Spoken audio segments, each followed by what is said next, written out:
सभी भाई बहनों को प्रभु यीशु मसीह के नाम में सलाम, जय मसीह की। दोस्तों, हमारे मुस्लिम भाई बहन यीशु मसीह को खुदा नहीं मानते, क्योंकि कुरान कहता है अल्लाह एक है, उसकी ना तो कोई बेटा है और न ही कोई पिता। और वे लोग ये भी मानते हैं कि यीशु मसीह को क्रूस पर नहीं चढ़ाया गया और ना ही वह सारे मनुष्य के पापों के लिए क्रूस पर मरे।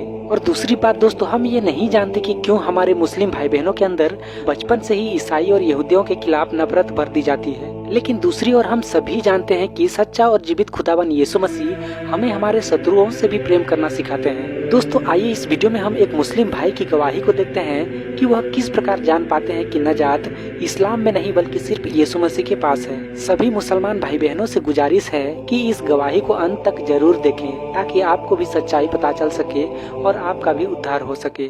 अस्सलाम वालेकुम वरहमतुल्लाहि वबरकातुहू।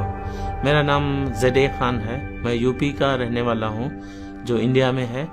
और मेरा जो जन्म हुआ था, मेरा जो पैदाइश प्री मैच्योर बर्थ हुआ था, मेरे बचने की उम्मीद नहीं थी। तो मेरे वालिद ने मन्नत मांगा था कि अगर ये मेरा बेटा ज़िंदा रह गया, बच गया, तो इसे मैं इस्लाम के लिए खिदमत के लिए डेडिकेट कर दूंगा।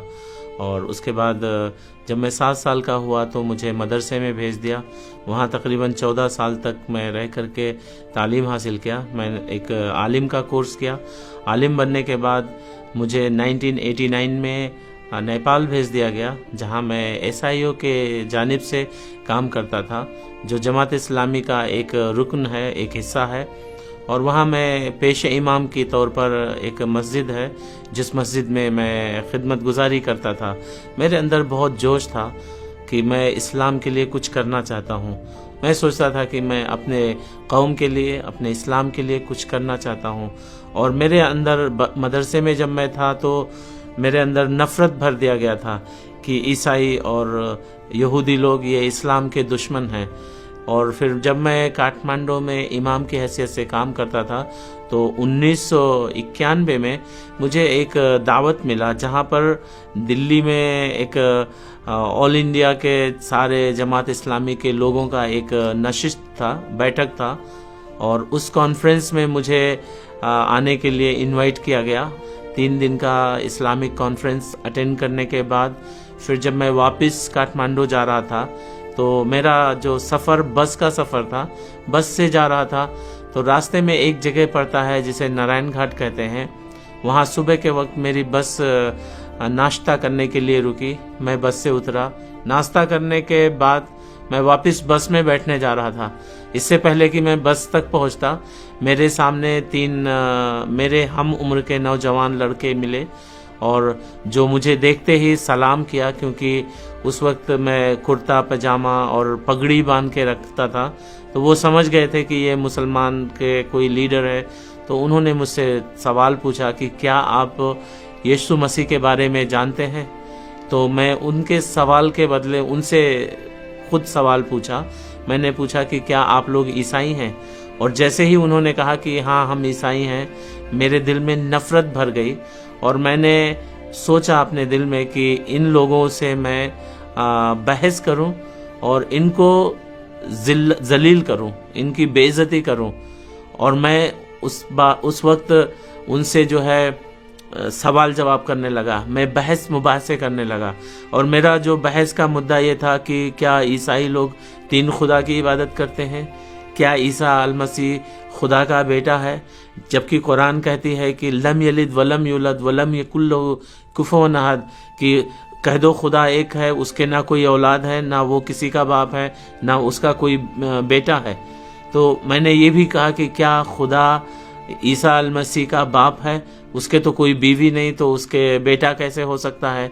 ये सब सवाल करने लगे। यीशु मसीह सलीब पर उसकी मौत नहीं हुई और सारी दुनिया के गुनाहों के लिए यीशु मसीह खुदा ने अपने बेटे को क्यों कुर्बान किया? ये सब झूठी कहानी है। तो उनमें से एक भाई ने मुझसे बोला कि भाई आपके पास मैं आपको एक बाइबल देना चाहता हूँ, आप इसको पढ़िए। इस बाइबल शरीफ से आपको आपके सवालों के जवाब मिल जाएंगे। लेकिन मैंने कहा मैं क्यों बाइबल पढ़ूँ? आपका बाइबल तो बदल दिया गया है, इसमें रद्दो बदल हुआ है। तो उन्होंने कहा कि नहीं, इसमें आप पढ़ेंगे तो आपको पता चलेगा। फिर भी उनमें से एक ने कहा, जब मैंने ये कहा कि मेरे पास कुरान शरीफ है और कुरान मेरे लिए मुकम्मल है, कुरान में लिखा है अल-यौमा अकमलतु लकुम दीनकुम, कि मैंने तुम्हारे लिए दीन को मुकम्मल कर दिया है। तो उन्होंने कहा ऑफ कोर्स आपका दीन शायद मुकम्मल होगा, लेकिन आपके कुरान में एक चीज़ नहीं है। हमने कहा क्या नहीं है? तो उन्होंने कहा नजात नहीं है। और उसका सचमुच मेरे पास जवाब नहीं था। उन्होंने एक आयत कोट किया कुरान, उसका चैप्टर 46 का 9 आयत, जहाँ लिखा है, मोहम्मद साहब कहते हैं कि मैं नहीं जानता कि हिसाब व किताब के दिन मैदान महशर में अल्लाह ताला मेरे साथ क्या सलूक करेगा। उनकी उस सवाल से मेरे दिल में झटका लगा और मैं सोचा उनसे राब्ता हटा लूं और मैं कहीं और चला जाऊं, और उनसे जो है उनसे पीछा छुड़ाना चाहता था। फिर मैंने कहा कि ठीक है, ये किताब दे दो, मैं पढ़ूंगा। लेकिन दिल में मैंने सोचा जब मैं बस में बैठूंगा तो उस किताब को मैं फेंक दूंगा। लेकिन जैसे मैं वो किताब लिया, यानी इंजील शरीफ, और जब मैं बस की तरफ गया, मुझे ध्यान नहीं था कि मैं कितना लेट हो गया हूँ। तो बस मेरी जा चुकी थी, मिस हो गई थी, छूट गई थी। अब मैं बहुत दुखी हुआ और उनको कोसना शुरू कर दिया, और मैंने कहा ये तो शैतान लोग थे, इनकी वजह से हमारी बस मिस हो गई। और फिर मैं जब दोबारा दूसरी बस से रवाना हुआ तो वो बस आगे जाके करीब 2 घंटे के बाद एक जगह मेरी बस रुक गई और वहाँ भीड़ थी लोगों की। तो मैं भी उतरा कि क्यों ये भीड़ है। तो मैं किसी से पूछा कि भाई यहाँ क्या हो रहा है, ये भीड़ क्यों है। तो उन्होंने कहा कि जो इससे आगे जा रही थी बस, यानी जो मेरी बस छूट चुकी थी, वही बस खाई में गिर गई और सारे पैसेंजर, सारे मुसाफिर मर गए। तब मैंने सोचा अरे मैं कैसे बच गया, मुझे भी तो आज मरना था। तब मुझे याद आया अगर वो 3 जो मसीही लोग मुझे नहीं मिले होते, उनसे मेरा बहस मुबाहसा नहीं हुआ होता, तो मैं पक्का आज के दिन मेरी मौत निश्चित थी, आज मुझे मरना ही था। फिर मैं खुदा से शुक्रिया अदा किया कि अल्लाह तेरा लाख लाख शुक्र है, तूने तेरे फरिश्तों को भेज करके मुझे बचा लिया।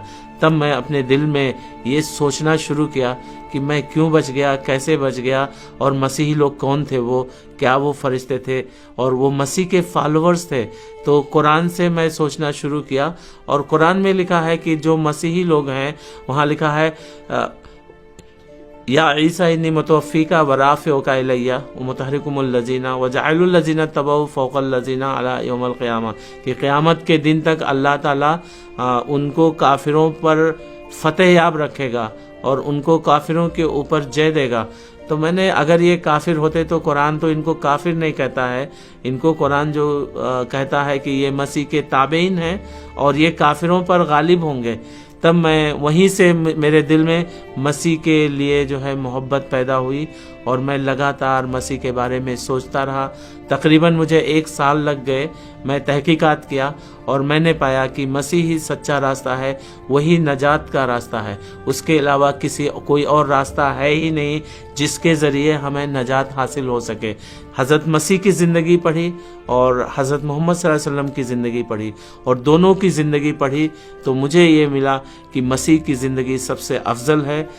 उसकी ज़िंदगी में कोई गुनाह नहीं है, वो पाक है, बेऐब है, ज़की है और वही नजात दहिंदा है। और फिर मैंने अपने ज़िंदगी में मसीह को नजात दहिंदा करके कबूल कर लिया। कबूल करने के बाद जब मेरा ये ईमान मेरे घराने पर जाहिर हुआ तो उन्होंने मेरे ऊपर बहुत जुल्म सितम ढाया, मुझे अधमुआ कर दिया था मार मार करके। मैं मरने के कागार पे था, लेकिन खुदा का फजल रहा, उसने मुझे ज़िंदा रखा। मैं बहुत तकलीफ़ों में इधर उधर भटका फिरा, 2 साल 3 साल मैं भागता फिरता था, लेकिन खुदा ने मुझे बचाया। आज भी वो मेरा चरवाहा बन करके वो मुझे चराता है और मैं उसमें मगन होता हूँ, और खुदा ने मुझे जो खिदमत दी है उसकी खिदमत गुजारी करता हूँ। और हमारी आप सबसे गुजारिश है कि आप भी खुदावंद यीशु मसीह पर ईमान लाएं, क्योंकि वही सच्चा नजात दहिंदा है। उसने कहा है राह हक और ज़िंदगी मैं हूँ, बगैर मेरे कोई भी खुदा के पास नहीं पहुँच सकता है। आमीन।